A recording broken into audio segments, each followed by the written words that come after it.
Жол ережесін сақтау қауіпсіздік кепілі. Осыған байланысты номері 4-ші балалар үйінің тәрбиеленушілеріне түсіндірме жұмыстары жүргізілді.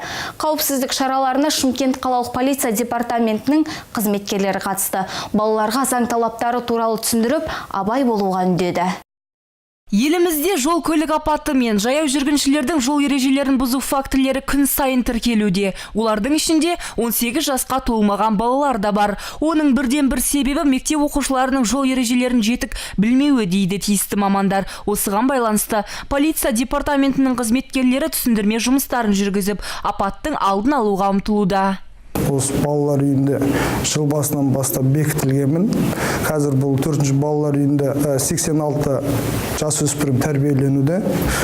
Осы біз бөлінгеніміз жасөспірімдердің арасында қылмыстың алдын алу, құқық бұзушылықтар түсіндіру, сабақ жүргізу, лекция. Бізді жұмыста таңғы сағат 8-ден басталып, кешкі сағат 9-ға шейін осы балалар үйіндеміз. Ішкі ережелер түсіндіреміз, Қазақстан Республикасы әкімшілік құқық бұзушылық кодекстерін түсіндіріп, шаруаларын өткіземіз. Жалпы балаларға, тәрбиеленушілерге жол жүру ережелері үйретілді.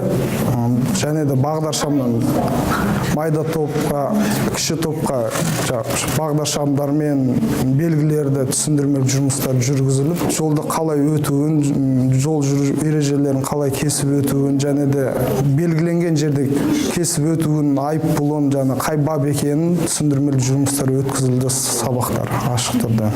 Ақпараттандыру жұмыстары балаларға оң әсерін берері сөзсіз. Себебі оқушылар алдағы мереке күндері қоғамдық орындарда көбірек жүреді. Сондықтан да жол ережелерін сақтап, көлік қозғалысында абай болуы тиіс. Тыйым салу шарттарына көңіл бөліп, оларды әрдайым орындауы керек. Бүгінгі шара барысында да осы тақырыптағы әңгімелер кеңінен қозғалды. Қаратау аудандық полиция басқармасының тарапынан бүгін біздің балалармен жолда жүру ережелерін сақтау бойынша да әңгіме жүргізіліп, сол аталған басқарманың қызметкерлері келіп, қызықты әңгімелер жүргізіліп кетті. Балаларға көп деген өздеріне қажетті, болашақта біздің балалар қалаға ауысады ғой. Қалаға ауысқанда мынау жасөспірімдер үйі бар бізде қалада. Біздің балалар осы мектепті бітіргеннен кейін орта мектепті сонда жоғары оқу орнына болмаса колледждарға грантқа түсіп, сол жасөспірімдер үйінде тұрады, яғни Шымкент қаласында, орталықта.